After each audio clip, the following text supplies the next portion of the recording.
Bonjour et bienvenue sur Croisée des chemins. Commençons par une mise à jour sur la dernière attaque de ransomware. Jusqu'à 1500 entreprises dans le monde ont été touchées par cette attaque. La Maison-Blanche a déclaré mardi que les entreprises et les agences gouvernementales devaient améliorer leur cybersécurité. L'attaque a visé la société informatique américaine Kaseya au cours du week-end dernier. Et le PDG de Kaseya, Fred Vokola, a déclaré que la société avait fermé le programme compromis dans l'heure qui a suivi l'attaque, évitant ainsi à d'autres entreprises d'être affectées. C'est ce qui ressort d'une vidéo que le PDG a mis en ligne.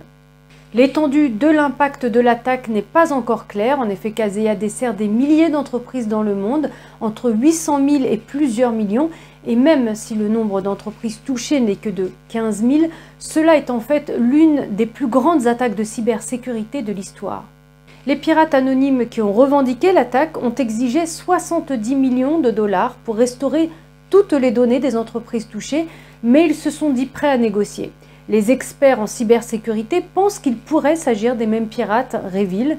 C'est le même groupe qui avait mis hors service la société de viande JBS le jour du souvenir. JBS avait fini par payer la rançon de 11 millions de dollars en bitcoin. Monsieur Vokola a déclaré lundi à Reuters qu'il était difficile d'estimer l'ampleur de l'impact de l'attaque, car les personnes principalement touchées étaient des clients de Kaseya. Il a refusé de dire s'il était prêt à accepter l'offre des pirates et il a déclaré, je cite, « Je ne peux pas commenter oui, non ou peut-être, je vais vous dire la raison pour laquelle c'est que, vous savez, je ne suis pas un expert en rançon. Je ne fais pas ça pour vivre. Il y a des gens qui font ça pour vivre. Nous écoutons le FBI, nous écoutons la sécurité intérieure, on suit leurs conseils. Et le conseil, c'est que nous n'avons absolument aucun commentaire à faire. Personne ne nous a contactés. » Fin de citation. Kaseya vend des outils logiciels à des sociétés d'externalisation informatique qui s'occupent souvent du travail de back-office pour des entreprises trop petites pour disposer de leurs propres services techniques. L'un de ces outils a été détourné vendredi, permettant aux pirates de paralyser des centaines d'entreprises sur les 5 continents, des centaines de supermarchés en Suède ou encore des écoles en Nouvelle-Zélande.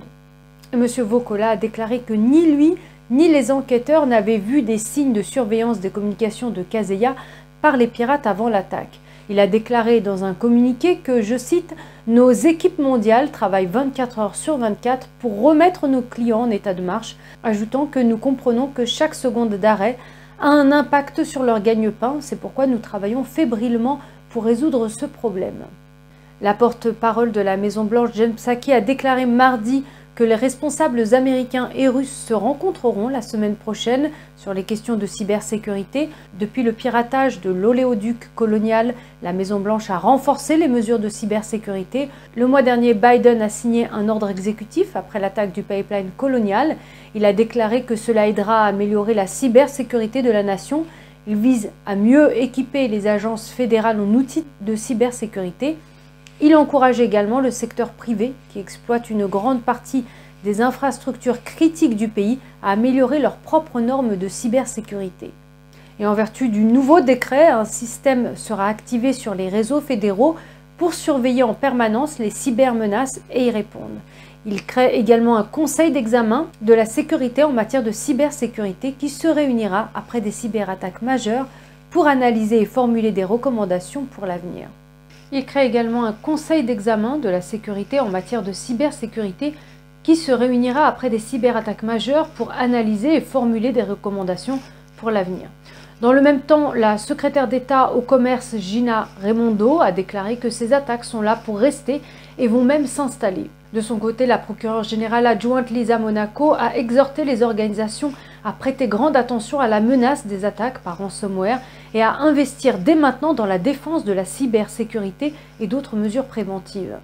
Elle a dit, je cite, « Nous continuerons à utiliser tous nos outils et toutes nos ressources pour augmenter les coûts et les conséquences des attaques par ransomware et autres attaques cybernétiques. » Quant au niveau fédéral, le ministère de la Justice a récemment donné aux attaques par ransomware le même niveau de priorité que le terrorisme. Le département de la Justice donne la priorité aux enquêtes sur les ransomware. Cette décision intervient suite à plusieurs cyberattaques récentes ayant visé des infrastructures et des industries clés aux États-Unis. Le ministère de la Justice indique qu'il a créé un groupe de travail à Washington qui coordonnera toutes les enquêtes sur les ransomware. Et actuellement, ces enquêtes sont gérées par des bureaux des procureurs des États-Unis dans différents États.